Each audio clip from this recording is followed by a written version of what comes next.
Rebonjour.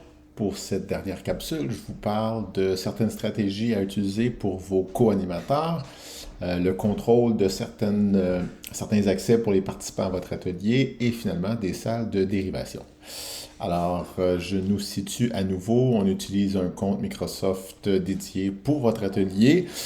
On utilise aussi l'application de bureau Microsoft Teams et puis on s'est rendu dans le calendrier pour avoir accès à la visioconférence qui est déjà planifiée. Puis plutôt que de la rejoindre, on va cette fois-ci la double-cliquer pour la première stratégie implique de avoir la possibilité de partager à vos co-animateurs un accès privilégié. Par exemple, en inscrivant leur courriel, ça pourrait même être un courriel Gmail, à la limite, un compte Microsoft, c'est pas nécessaire pour ce qui est du partage de l'accès. En effectuant, ajoutant l'adresse comme ça de votre co-animateur, en la choisissant, puis en envoyant une mise à jour, ça va avoir pour effet de leur partager d'avance le lien de la visioconférence et aussi de leur permettre d'ajouter ce rendez-vous à leur calendrier, ce qui est intéressant. C'est sûr que si votre co-animateur a besoin de partager son écran, c'est propice qu'il utilise. L'application de bureau Teams l'utilise aussi et à ce moment-là, il y aura une nécessité d'utiliser un compte Microsoft plutôt que juste un compte comme pour recevoir le lien de la réunion Teams à laquelle il ne pourrait participer que dans un navigateur web s'il n'avait pas de compte Microsoft. Bref, je ne ferai pas l'envoi de la mise à jour dans ce cas-ci. Je vais rejoindre la réunion Teams. Et puis, on a parlé des arrière-plans précédemment, donc je n'ai pas à en parler. Je veux vous parler, on n'est pas seul dans la réunion en question. On a, parmi les participants, un autre compte à mon nom, parce que je voulais vous montrer comment vous pourriez, le jour venu, désigner votre co-animateur comme présentateur au besoin pour que lui aussi, il puisse partager du contenu, entre autres. Parce que ce n'est pas nécessaire de désigner comme présentateur pour qu'il puisse accéder et réagir au clavardage. Ça, c'est par défaut, tout le monde y a accès, mais c'était nécessaire pour partager du contenu. Parlant justement des participants, mais à cet endroit-ci, c'est aussi là que vous pourriez aller pour faire en sorte qu'une personne n'ait plus accès. Vous pourriez fermer le micro de quelqu'un qui l'aurait oublié, par exemple. Vous pourriez baisser la main de quelqu'un qui l'aurait levé aussi. Puis-je simuler ceci? Ouais, je lève ma main ici automatiquement. En ayant levé la main, vous voyez que je deviens en première position, puis c'est indiqué que j'ai levé ma main. Le présentateur pourrait baisser la main si le participant l'a oublié. Puis si j'activais mon micro, ce que je ne ferais pas, l'animateur pourrait aussi fermer le micro du participant.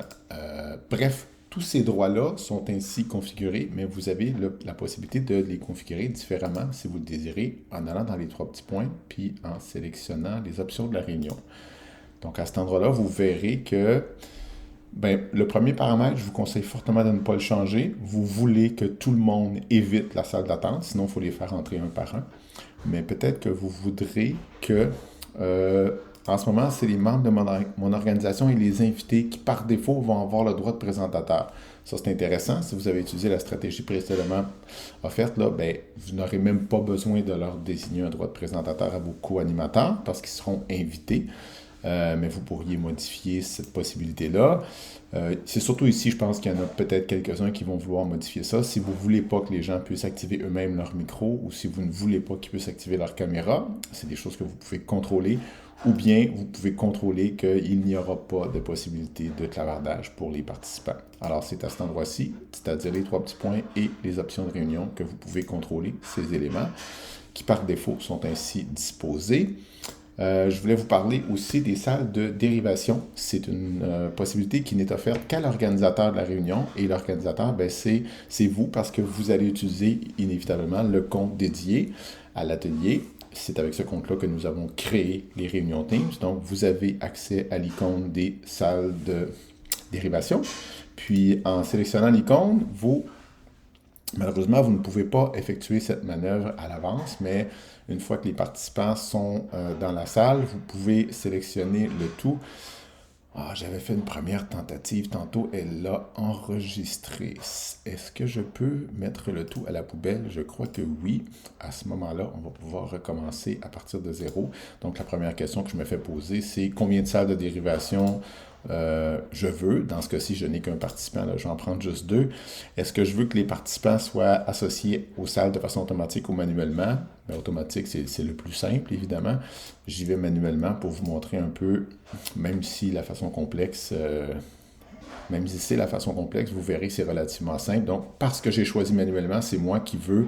Il y aura une ligne par participant, puis je veux choisir pour chaque participant est-ce qu'il s'en va dans la salle 1 ou dans la salle 2. Puis une fois que mes choix sont faits, je fais l'attribution, mais ça n'a pas lancé les salles de dérivation.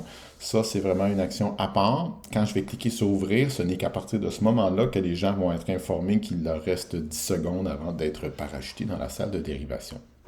Et puis le bouton ouvrir va se transformer en bouton fermer pour que, au moment où je vais fermer les salles de dérivation, ben, les gens vont être informés qu'il leur reste 10 secondes avant de tous revenir dans la grande salle. C'est sûr que je passe outre un paquet de détails pertinents en lien avec les salles de dérivation. Mon but, ce n'est pas de vous montrer tout ça.